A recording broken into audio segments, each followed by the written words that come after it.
Live from downtown Detroit, home of WDIV and Click on Detroit, Local 4 News at 6 starts now. As the city of Detroit brings 200 people back to work, all signs from Lansing point to more Michigan businesses reopening and in the near future. But first, we want to update breaking news that we're following from Detroit's west side. That's right. That's where a one-year-old little boy has been attacked by a dog. Take a look at this video from the scene at a home on Rosemont Street. Investigators say the dog slipped its chain and bit the little boy in his head and his neck. He was taken to Children's Hospital and is listed in serious condition. Stay with Local 4 and clickondetroit.com for more updates. Now to the latest in the coronavirus pandemic. The U.S. now has reached 1 million confirmed cases of the virus. But at the state level, the growth rate of cases continues to slow, rate of testing increasing. That's despite Michigan reporting just more than 1,000 new cases today and 160 more lives lost. As for the economic toll, Ford just posted a $5 billion quarterly loss as plants remain shut down by the coronavirus. There have been reports in other media that the car companies have been targeting May 18th as a restart date. Well, today we heard from everyone, GM, Ford, FCA, and the UAW, and they all say there is no restart date. And today, Detroit Mayor Mike Duggan announced the city is bringing back its General Services Department, consisting of 200 workers in jobs considered lower risk for COVID-19 spread. These are the folks who cut the grass in the parks, cut the medians, maintain the grass at the police precincts, and really throughout the city. There's 160 AFSCME members, 40 Teamster drivers. We were always, under the governor's executive order, entitled to bring back people doing public service. I had not brought them back because I wanted to make sure we had the highest standard of medical safety before we did that. And speaking of the governor's executive order, she said today we should expect another one soon. I would anticipate that, yes, in the coming days, maybe week, you will see an additional executive order. We've been issuing them with relative frequency as we have had to be very nimble as issues have cropped up where we've had to take action. And there will be additional information about what the next wave looks like, what sectors of the economy will be a part of it, and when it will begin. And meanwhile, Republican state lawmakers are pushing for the governor to pull back more restrictions on businesses. Their two highest priorities right now, construction, both indoor and outdoor, as well as non-emergency medical procedures. They're threatening not to extend the governor's state of emergency, but both sides tell our Rod Maloney they believe there is opportunity to find common ground. The full legislature is set to meet tomorrow. We are learning more about a Macomb County Medical Spa raided by federal agents last week. Those close to the case claim the Allure Spa was illegally billing Medicare and offering COVID-19 treatments that are questionable. Our consumer investigator Hank Winchester live with more on this. Hank, this investigation, what we've learned is quite detailed.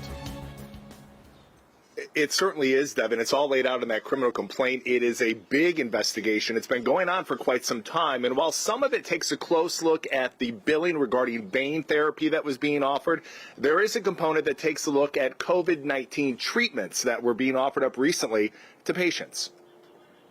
This is a copy of the criminal complaint. The allegations detailed surprising and concerning.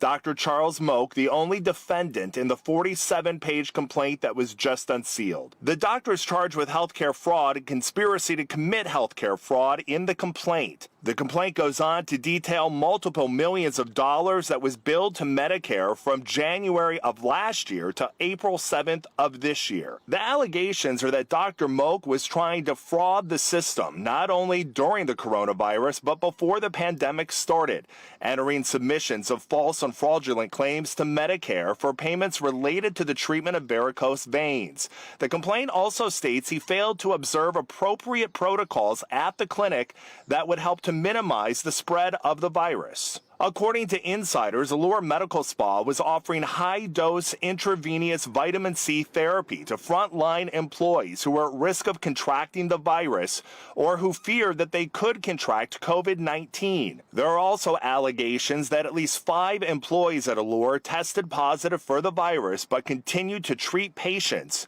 and that's also mentioned in the criminal complaint. I did reach out to the attorney representing the doctor in this case. He did not want to comment. He just said that he would like to see this play out in court. We're live here tonight. Hank Winchester, help me, Hank. Hank, I would imagine investigators are very interested to hear from those who have recently been to the spa for treatments. Absolutely, Devin, you're correct. They have gone back, though, and they have searched the database. They've talked to clients that have been there within the last 18 months, but they specifically would like to talk to those that have been there recently, those that may have obtained or received that COVID-19 treatment. Yeah, since back the virus outbreak. All right, Hank. Kim.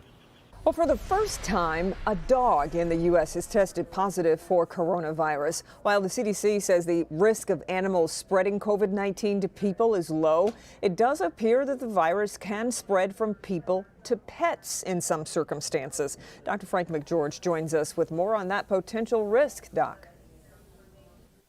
Yeah, Kim, we've seen this in cats, but it does appear that we need to watch out for our dogs as well. The pet in this case was a pug from North Carolina, whose family fortunately happened to be taking part in a research study. This has been very stressful, and we're feeling very grateful we made it through. Dr. Heather McLean and her family of 4 are fresh out of quarantine. In March, everyone except her daughter tested positive for COVID-19. We've all recovered. We've felt great for the last 2 weeks. Everything seems very back to normal. On April 1st, the family joined the Duke Molecular and Epidemiologic Study of Suspected Infection. And they all came out to our house and did blood samples. And for the humans, they swabbed our noses as well as our mouths. And then for our animals, they just did oral swabs for both dogs and the cat. To their surprise, Winston, the family's pug, tested positive. His symptoms were really very mild. Pugs are a little unusual that they cough and sneeze in a very strange way. So it almost seemed like he was very gaggy. And there was one day he didn't really want to eat his breakfast.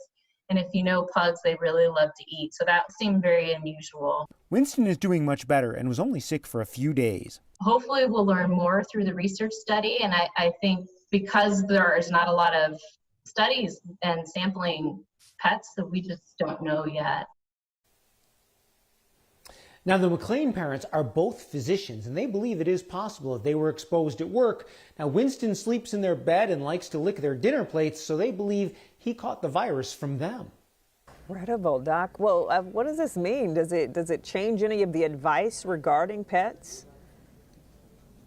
Well, no, not really. I mean, the CDC says you need to treat your pets as you would your human family members. That means pets shouldn't be interacting with people or other animals outside of your home. And that means you may need to avoid walking dogs in places where that's difficult. That is, keeping an appropriate social distance. And if anyone is sick in your home, that person should be isolated from the pet if possible and let someone else do the feeding and so on. Yeah. Back to you. Another thing to think about. Okay, thanks, Doc. Of course, part of the tragedy of the virus is that some of its victims have just been on the brink of realizing their potential, and Wayne State University is taking a step toward ensuring 3 students who are no longer here to accept their degrees can still be granted some of that respect and memory. One of them, a man named Darren Adams. As our Larry Sproul reports, Darren made his mark on campus as more than a student. Wayne State is getting ready to honor one of its students who recently died from COVID-19. Many say he went above and beyond, but his story, his chapter is a little different. I'll let his family explain. Well, Darren was a real good guy, my best friend, and he inspired me, to change my life and go to school. Brown showed me his degree. He says his cousin Darren Adams recommended he finish school, and so he did. Never ever. I've never thought about going to college. But my cousin inspired me to go. Brown says he was just following in his cousin Darren Adams' footsteps. He had changed his life and went to school. He had some, challenges early on in life like we all do, but he overcame them. Brown says Adams had an impressive resume. He was a member of the AmeriCorps Urban Safety Program, but that was not it. He was also finishing his bachelor's degree in sociology at Wayne State University. In addition to being a student, he was also a Wayne State custodian for nearly 6 years, but he did not finish his degree. That's because he recently died from COVID-19. The family is, mourning and still going through mourning. and it's a hard pill to swallow. Now, there is a light at what seems to be such a dark tunnel. Wayne State is giving Adams his degree after all. The board took special action to honor 3 students who passed away before graduation. They invited their families to the university's virtual graduation celebration on Wednesday. Brown says that means the world. Me personally, I really appreciate that. I'm quite sure the family really appreciate that because he really worked hard. Reporting at Wayne State, Larry Spruill, Local 4. The faculty of Wayne State's Department of Sociology voted unanimously to create a $1,000 annual scholarship in Darren Adams' name. Well, Michigan businesses have clamored for part of the federal Paycheck protection program, but many of them couldn't get any of the cash before it ran out. Local 4 business editor Rob Maloney found one company that did get in on the program and discovered it is not necessarily the cure-all first expected. The federal intervention into small business is welcome for many because it keeps the money flowing, paychecks for workers sitting at home, keeps the business going at least for a while. But as one local business owner found out when he received his check, that nothing is as simple as that, and that he needs some help from the state of Michigan. The program's designed to last 8 weeks, helping a business cover payroll, then allows for 25% of the money to go to mortgage or rent payments and utilities while they're closed. Donato Enterprises of Memphis, just north of Richmond, a Tier 2 and 3 auto supplier, also works for big companies like Black & Decker, doing part separations and quality control. Owner Chris Donato was happy to get nearly $300,000 on Monday, and he's been working to ready his operation for the big restart. We moved things in a way to make sure that people were kept at a good distance. By that he means he can pay his employees for now, but the loan forgiveness rules require him to keep paying his employees after the loan money is used. With no end in sight to the stay-at-home order in Southeast Michigan, It makes me extremely angry. he's worried that he'll have to pay the money back out of his own pocket if his business doesn't survive. Sounds like or feels like I'm taking 24 years of my life and it's being flushed down the toilet just because they won't trust us to do what's right. We know what's right and what needs to be done. So he's faced with 2 very difficult choices. Does he give the money to his employees and hope things get better, or does he opt out and give the money back to the federal government and leave his employees without their paychecks? He's not sure where this is all headed, but it's not easy. Rod Maloney, Local 4.